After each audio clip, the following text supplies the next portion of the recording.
Bueno, qué alegría poder estar aquí reunidos nuevamente, con caritas muy conocidas, que me alegra mucho que vengan aquí a la Unión, que es la casa de ustedes, y hemos querido pues organizar este pequeño evento muy sencillo, pero que muchas veces tenemos que encontrar herramientas para poder permanecer y perseverar.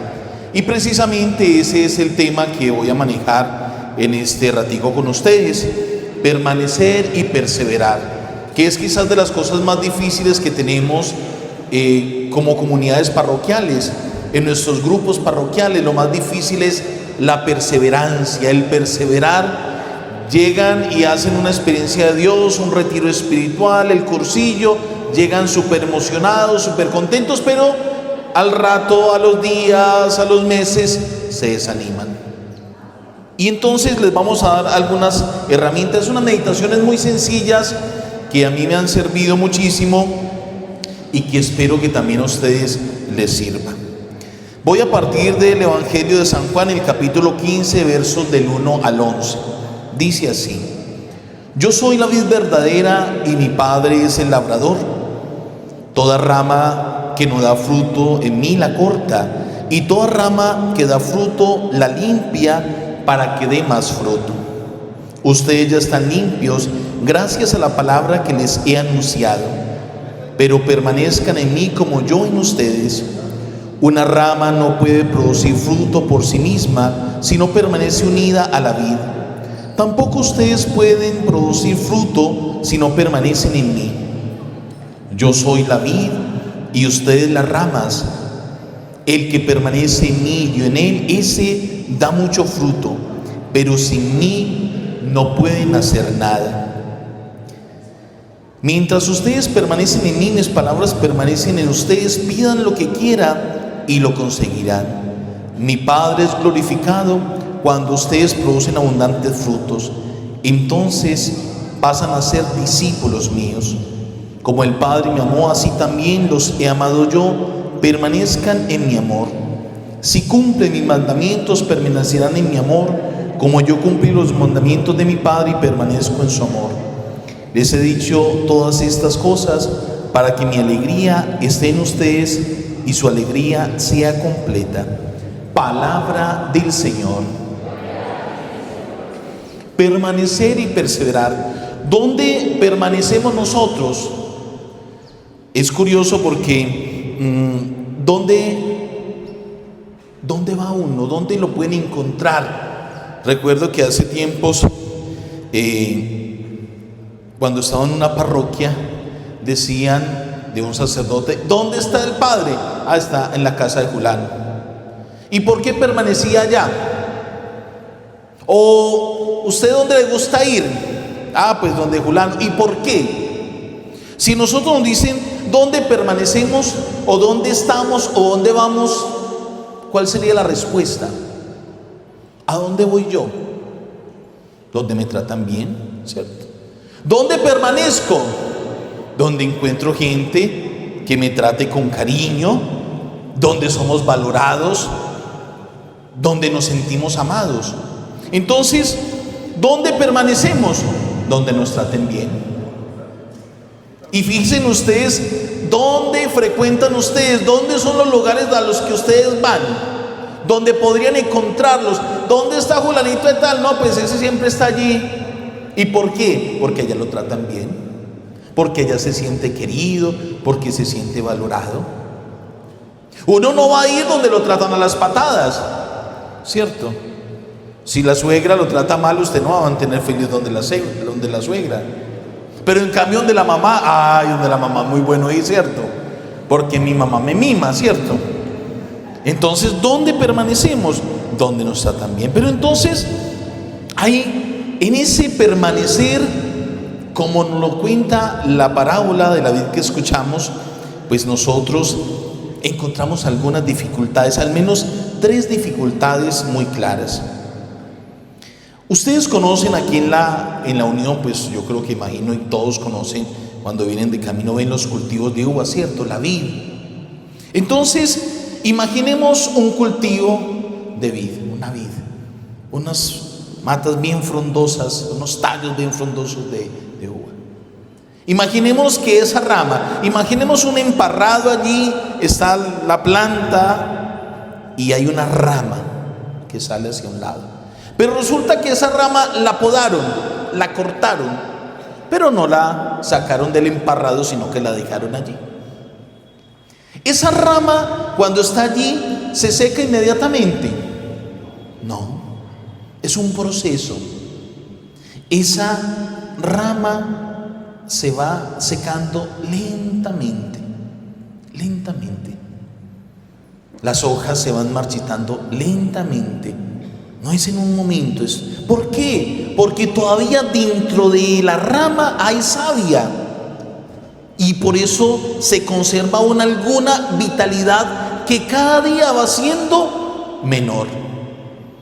Y a la medida que la savia se va secando, la rama se va secando lentamente, lentamente. Es lo que nos pasa a nosotros, hermanos. Y por eso no perseveramos y por eso no permanecemos.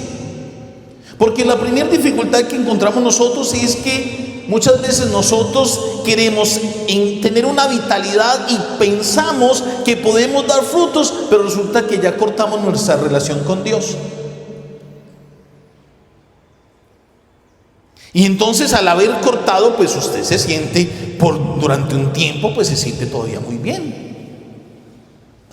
No vas a misa, no vas al grupo, no vas a las reuniones, pero te sientes bien. Pero poco a poco se va secando, poco a poco. No es inmediatamente, es un proceso lento hasta el punto que te secas y mueres. Eso le pasa a muchos hermanitos en nuestros grupos, pues cortan esa relación con Dios y al no estar unidos con Dios, pues ¿qué sucede? Que lentamente se van muriendo, lentamente se va muriendo esa vía de gracia que hay en ellos.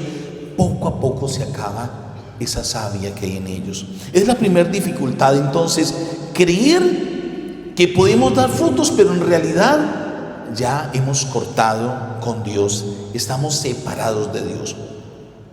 La segunda dificultad es que muchas veces nos encontramos con esas ramas, con esos cultivos de vid que dieron una cosecha abundante, muchísima cosecha, dieron muchísimos frutos y frutos buenos, pero resulta de que esa planta, esa vid, no se podó, quedó así. Y si no se poda, pues no va a dar nuevos frutos. Pero dentro de esas ramas viejas, pues pueden ir brotando unos sarmientos nuevos, unas ramitas nuevas, y de pronto da por ahí unos cuanticos frutos. Esa es la dificultad. La segunda dificultad es creer que basta con los frutos que cosechamos hace tiempo atrás. ¿Y usted cómo está? Mucho gusto. Padre, ¿cómo está? No, yo hice cursillo número 38 de hombres, 19, 20, 21 de marzo del 2003. Qué bueno. Entonces, ¿estás activo en la parroquia? No. Padre, pero yo también fui monaguillo. Qué bueno. ¿Y ahora estás yendo a la iglesia? No. Y estuve en los grupos de pareja y fui a este retiro y hizo una cosecha abundante en un tiempo, pero resulta que vive todavía del pasado, de los frutos que cosechó hace años. Pero la pregunta es, ¿y ahora está dando frutos?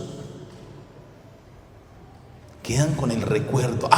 Es que no, el grupo era tan bueno. ¿Y ahora qué pasó? Hermanos, la segunda dificultad para permanecer y perseverar es quedándonos con la nostalgia, con el recuerdo del pasado, creyendo que con los frutos que cosechamos años atrás, con eso es suficiente, que con los frutos que cosechamos hace años atrás, con eso bastó. No, hermanos, no es así. Tiene que llevarnos a nosotros ahora, en ese momento, de decir, bueno, si antes de frutos, ¿qué tiene que hacer entonces para que pueda dar nuevamente frutos. Y vamos con lo segundo, con la poda. Pero es que la dificultad está en que a mí no me gusta que me poden, porque es que me tienen que cortar. ¿Y qué tienen que cortar? Tienen que cortar los vicios, los pecados que hay en mí. A uno no le gusta que lo corrijan. A uno le gusta que le digan cosas buenas. Ay, ¿cómo está? Uy, usted está aquí, usted es el mejor. Es que sin usted esta parroquia no sería la misma. Nos encanta que nos ensalcen, que nos alaben. La vanagloria, ¿cierto? Es que yo no sé, yo soy el mejor. Pero en cambio, cuando nos corrigen, cuando nos equivocamos, cuando tratan de hacernos caer en cuenta de nuestro error para que cambiemos, cuando quieren podar ese defecto, esa dificultad. Coja usted un grupo y una persona esté fallando, llégale una corrección y esa persona no vuelve. Obviamente hay que saber hacer la corrección, no es llegar simplemente a las patadas y no. Hay que saber hacer la corrección, llamarlo, ojalá después de un ambiente de oración y decirle: mire, hermanito, hermanita, está pasando esto, mire. Pero qué difícil es que nos corrijan, qué difícil es que nos digan las cosas. Y nos cuesta aceptar esa corrección, nos cuesta dejarnos podar. Pero es que el problema es que si no lo podan, no da fruto. Si no te podan, no habrá ramas nuevas. Y esa es la dificultad, ese es el problema, de que no nos dejan, no damos frutos porque no queremos ser podados, porque no queremos una conversión verdadera, porque no queremos cambiar, sino que queremos seguir siendo los mismos y no más. Esas son las dificultades. Entonces, hermanos, ya hemos visto 3 situaciones que nos puede llevar a nosotros para que no perseveremos, para que no permanezcamos con el Señor. El que hayamos cortado con el Señor y pensamos que todavía podemos dar fruto, pero no es así. El hecho de que dimos una cosecha abundante, pero ahora no estamos dando fruto. Y segundo, porque no nos dejamos podar, porque no nos dejamos corregir, porque no encontramos o no buscamos realmente la conversión. ¿Qué tenemos que hacer? El permanecer en mí y yo en él, ese da mucho fruto. ¿Qué tenemos que hacer? Esa unión con Cristo, porque si algo nos deja claro el texto que escuchamos es que para poder dar fruto tenemos que estar unidos a Cristo, como la rama, como el sarmiento a la vid. Si no, no puede dar fruto. Entonces, permanecer en Cristo significa estar ¿en qué? En íntima comunión con Él. ¿Y cuál es la mejor manera de estar en íntima comunión con Cristo, con el Señor? Aquí no les voy a decir nada nuevo, ya es lo que sabemos, pero hay que recordarlo. La oración. La oración. Porque si usted no está sacando tiempo para la oración, no estás unido al Señor. Vale la pena que ustedes en ese momento piensen cuánto tiempo al día sacas para tu oración. ¿Cuánto tiempo? Y te darás cuenta de que quizás algún tiempo atrás sacabas más tiempo, orabas más. O otro podrá decir: no, padre, antes yo ahora estoy orando más. Bueno, genial, estás unido al Señor y seguramente estarás dando fruto. Pero si en tu tiempo de oración le has mutilado, le has cortado tiempo a Dios en tu oración, eso es un peligro. La otra es que tenemos que examinarnos cómo estoy orando, cómo estoy haciendo mi oración. No puede ser una oración mecánica.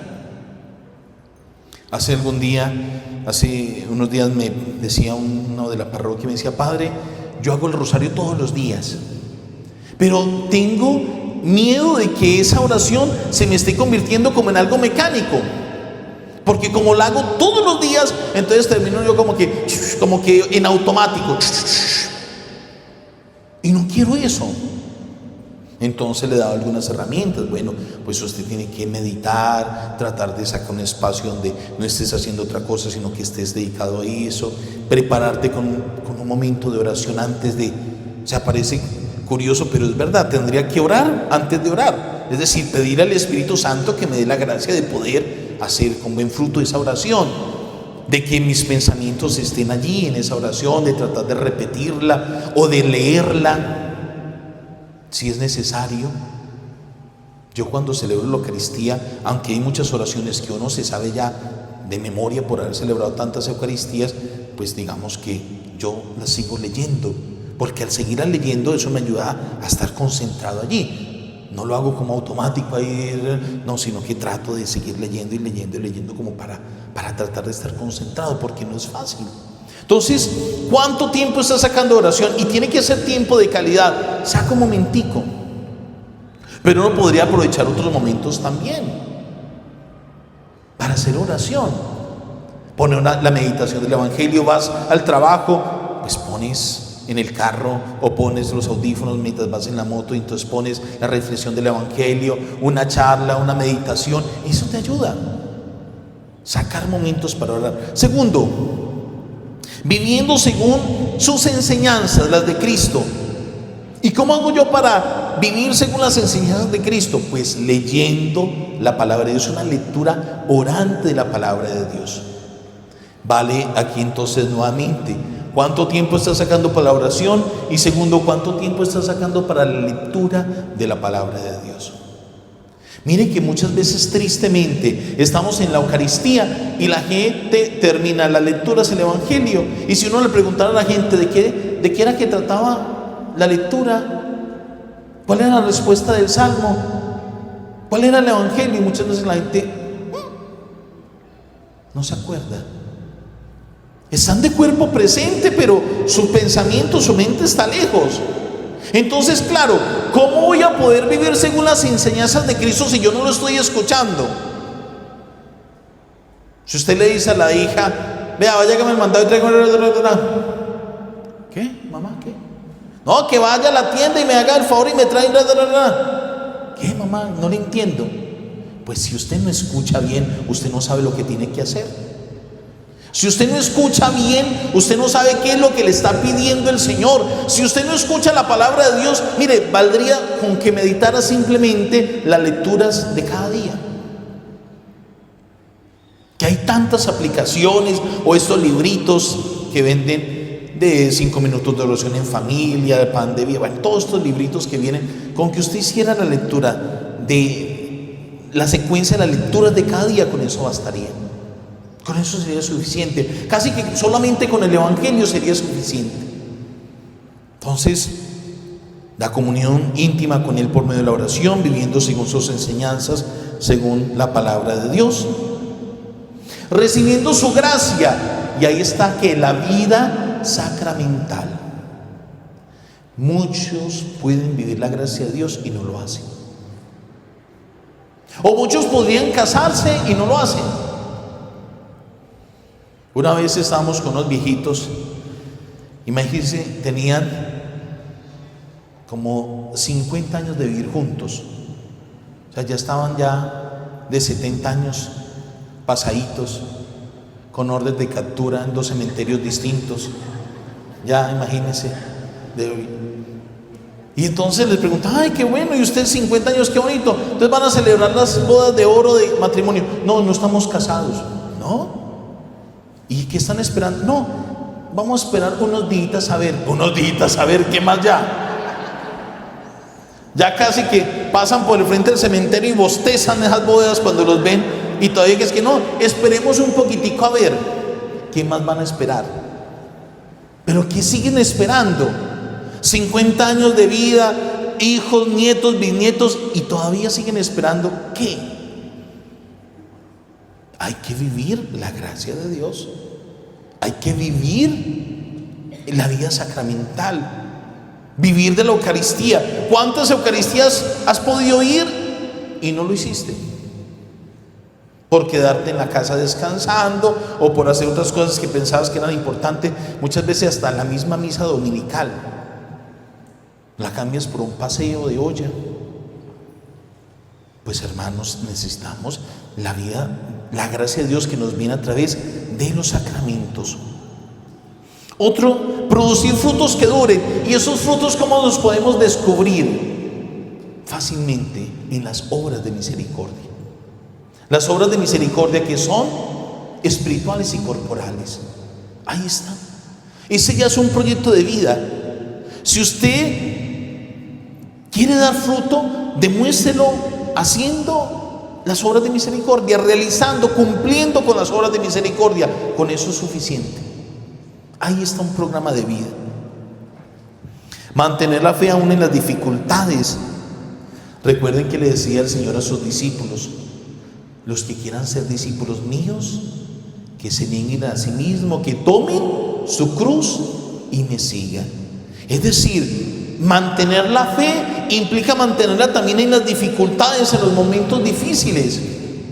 Por eso, en el perseverar, el permanecer y perseverar implica tener una fe que no se puede dejar tambalear por cualquier dificultad.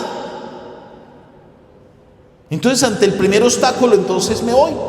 Ante la primera dificultad, entonces huyo. No, entonces ya Dios se olvidó de mí.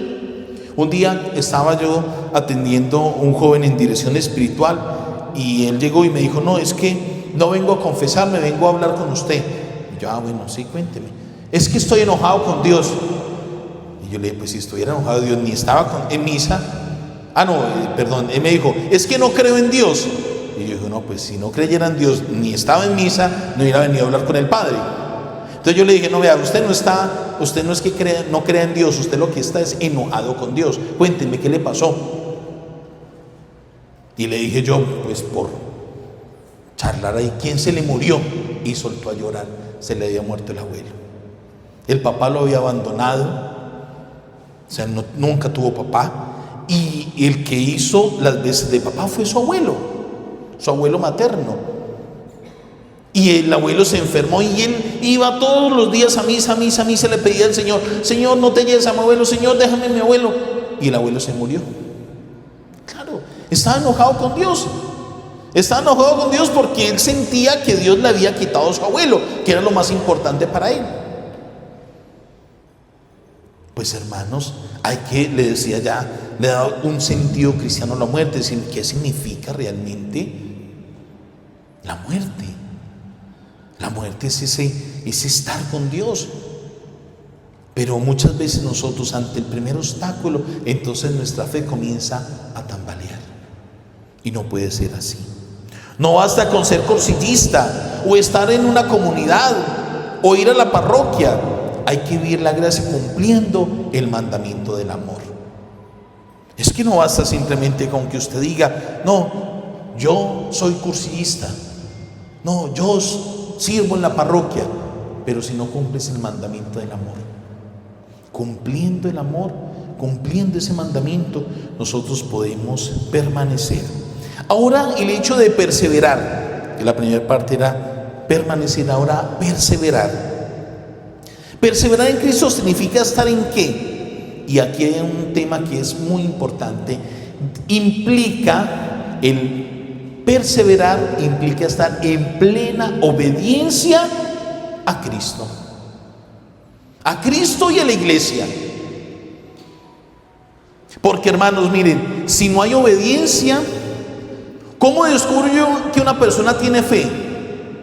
Porque obedece. Porque obedece. Una persona humilde, si usted quiere descubrir una persona humilde, es la persona que es capaz de obedecer incluso a las personas más sencillas. ¿Cómo descubro yo que amo? Le decía a los niños en la Eucaristía el domingo pasado: ¿cómo sabe la mamá cómo saben ustedes que su mamá los ama?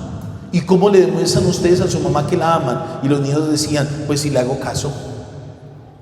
Cuando el hijo le hace caso a la mamá, cuando es obediente, está demostrando que la ama. Y entonces la obediencia es indispensable. Y recuerden ustedes el texto de Abraham. Abraham, que le había pedido a Dios en su vejez que le diera un hijo, el Señor se lo concedió. Y después el Señor le dice: ve y ofréceme tu hijo en sacrificio, en holocausto. ¿Cómo? ¿A mi hijo, a mi único hijo? Sí, a él, vaya, ofrézcalo. ¿Qué hizo Abraham? Obedeció. Y es bellísimo porque Abraham tenía la fe de que aún después de muerto Dios le devolvería a su hijo. Y eso es el perseverar. Él fue constante, perseverante, porque obedeció. La obediencia demuestra la perseverancia. Soy obediente. Y eso implica humildad. Y entonces mientras está el grupo de cursillo y hay un coordinador, todo marcha bien, y llega otro, no, ya a ese no le hago caso. Mire, ahora todos estamos felices con el Papa León.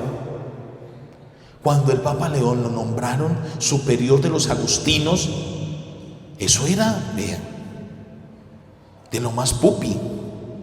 Ahí sí le subió en el pedigrí, porque era el encargado de toda esa comunidad. O sea, una cosa. Y cuando terminó de superior, ¿qué hizo? Nuevamente se fue para allá, el ombligo del mundo, para allá, para Perú. Se pudo haber quedado en Roma, se pudo haber quedado allí en las comodidades. No lo hizo. Se fue a servir, a obedecer a su superior, y le pidió que lo enviara nuevamente donde había estado trabajando, donde los más sencillos, los más humildes. Esa obediencia tiene que estar para todos. Mira, a mí me sorprende muchas veces en las parroquias cuando cambian el párroco y el sacerdote obediente se va para donde el obispo lo manda, pero la gente no obedece. No, recojamos firmas para que no se llene el padre. ¿Cómo? ¿Qué está diciendo usted? O sea, usted es una comunidad desobediente con el obispo. Además, si Dios habla a través del superior, entonces usted está desobedeciendo a Dios. Usted simplemente tiene que decir: gracias, Señor. Gracias, señor obispo, por el sacerdote. Nos lo tuvo aquí 4, 5, 6 años. Gracias. Pero no podría haber, pero no. Recogen firma, vamos a hablar con el obispo. Va el alcalde, el perro y el gato a hablar con el obispo que no lo cambie.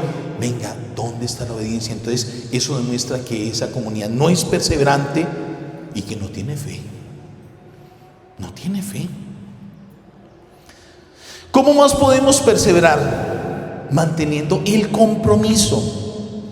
Seguir adelante sin desfallecer es un camino de santidad y de servicio a Dios, y eso es muy difícil. Que haya compromiso, eso cuesta. Nos falta comprometernos, ponernos la camiseta. De los cursillos que yo dirigía, no se me olvida uno que era justamente de aquí, La Unión, y él nos contaba que él era de las barras de un equipo de fútbol, y cuando no tenía dinero se iban, bueno, casi siempre se iban pegados en esas tractomulas. Había un compromiso por su equipo, y entonces si el equipo jugaba en Barranquilla, se iba a Barranquilla, tanto que tenía a su mujer en embarazo y lo llamó: mire, ya voy para el hospital, voy a tener. Pues defienda como pueda, porque yo voy con mi equipo, va a jugar en Barranquilla, voy llegando a Barranquilla. El compromiso lo tenía con su equipo. Y si nosotros vemos ejemplos de compromiso, miren por ejemplo en campaña, y Dios quiera que esto pase ligero en Estico, las campañas que van a ver todo eso, que es artera. Pero usted miren cómo la gente se compromete con una persona determinada.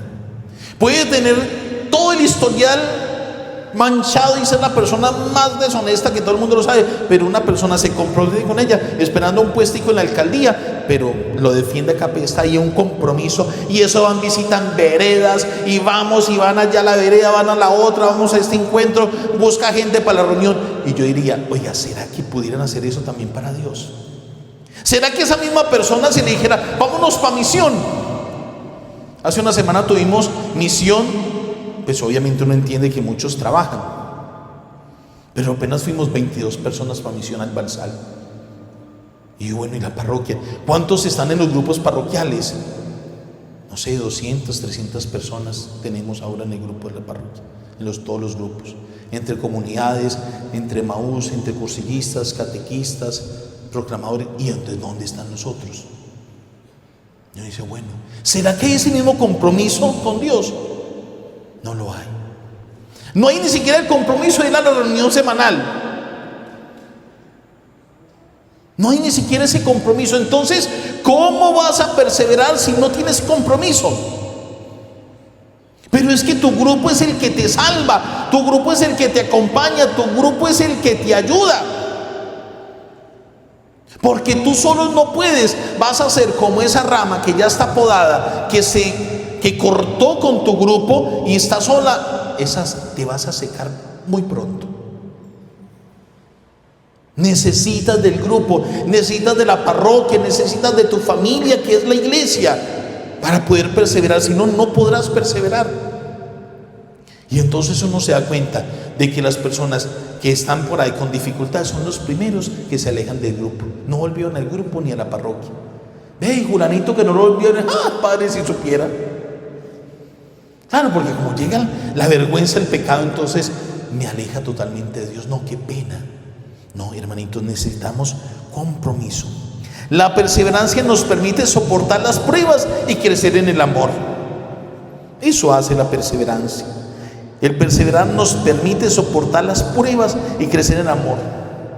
Hay gente que es muy perseverante y cueste lo que cueste, siempre está allí. Y mire, y tengo para decirle que las personas que están aquí son las más perseverantes. Porque aquí hay rostros que conozco casi que desde que empecé cursillo. Ustedes son los que han perseverado.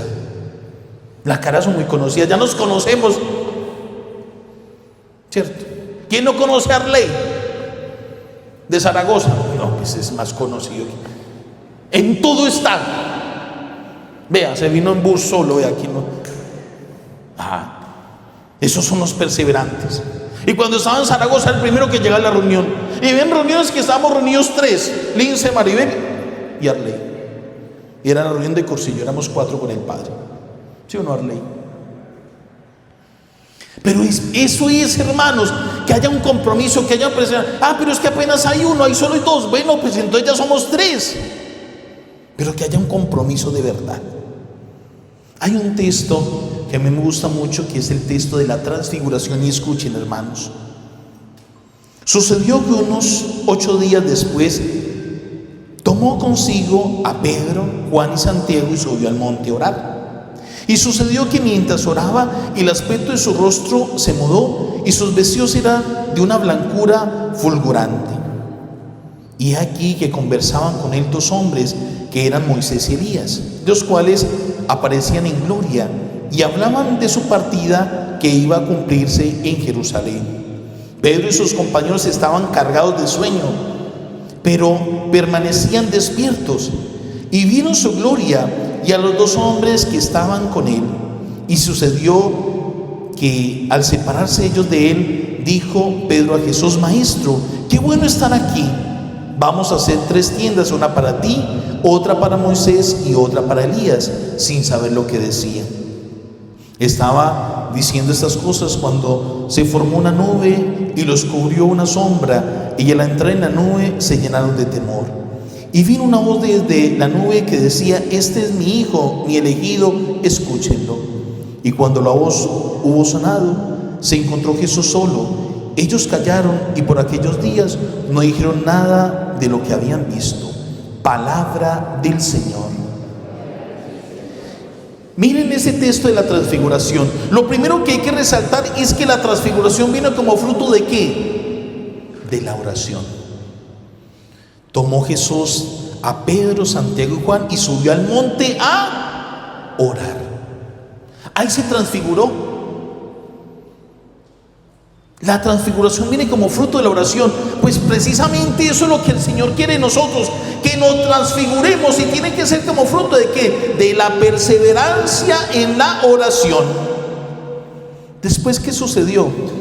Dicen que los discípulos estaban cargados de sueño, es decir, estaban dormidos, tenían sueño, pero aún así estaban allí. Miren, así como están ustedes, algunos que ya están entre dormidos aquí, me están diciendo que sí. Aún así, están acá, perseverando. Hay veces que estamos con el Señor y tenemos sueño, tenemos cansancio, tenemos problemas, pero decimos: Señor, estoy cansado, pero aún así estoy aquí. Señor, tengo problemas, tengo dificultades, tengo un familiar enfermo, se me murió la mamá, bueno, lo que sea la dificultad, pero aún así estoy aquí. Eso es perseverar, eso es permanecer. Lo vieron los discípulos. Y miren lo que sucedió. Bueno, dice: Pedro y sus compañeros estaban cargados de sueño, pero permanecían despiertos y vieron su gloria. Si ellos se hubieran rendido, se hubieran ido, se hubieran acostado, se hubieran dormido, pues se habían perdido la gloria de Dios. Ellos supieron perseverar. Y mire lo que sucedió. Pedro, después de ese momento tan grande, quería que no se acabara. Y quería que no se acabara, y por eso le dice el Señor: Señor, preparemos 3 tiendas. O sea, estaba tan inmerso en ese misterio tan maravilloso que había vivido la transfiguración, que ni siquiera pensó en él. Hagamos 3 tiendas, una para ti, otra para Moisés y otra para Elías. Y Santiago, Juan y él, nada, o sea, no pensaron en ellos. O sea, ellos querían que ese momento no se acabara. Quería que ese momento continuara. Querían perseverar. Querían, más que perseverar, querían permanecer allí en ese momento. Ese momento, ellos querían que no se acabara. Eso es, hermano, lo que nosotros tenemos que hacer. Esos momentos de Dios que no podemos terminar, que no podemos dejar que se acaben, tenemos que permanecer allí. La base para la perseverancia es el permanecer. La poda, que puede ser dolorosa, es una parte importante del proceso de perseverancia, ya que nos permite crecer y producir más frutos. Permanecer en Cristo es la base para ser perseverante. Oiga, permanecer, el estar allí, es lo que nos ayuda a ser perseverantes. Si no permanecemos, no perseveramos. Eso es necesario. El permanecer es necesario para perseverar. El estar con el Señor me ayuda a poder perseverar. Por eso, hermanos, no falten a la parroquia, no falten al grupo. Ustedes dirán: bueno, ¿y la unión? ¿Para qué nos metimos con esto? ¿Este chicharrón para qué? Precisamente porque nosotros queremos que Cursillo de Cristiandad siga permaneciendo y perseverando. Porque este proceso nos cambió la vida a todos los que estamos aquí, a la gran mayoría. En un momento determinado nos cambió la vida. Y ahí tuvimos nuestra transfiguración, nuestro encuentro con el Señor. Y muchos de nosotros queremos que ese momento no se acabe. Hagamos 3 tiendas. ¿Qué vamos a hacer para que Cursillo permanezca y persevere? Pues hagamos algo.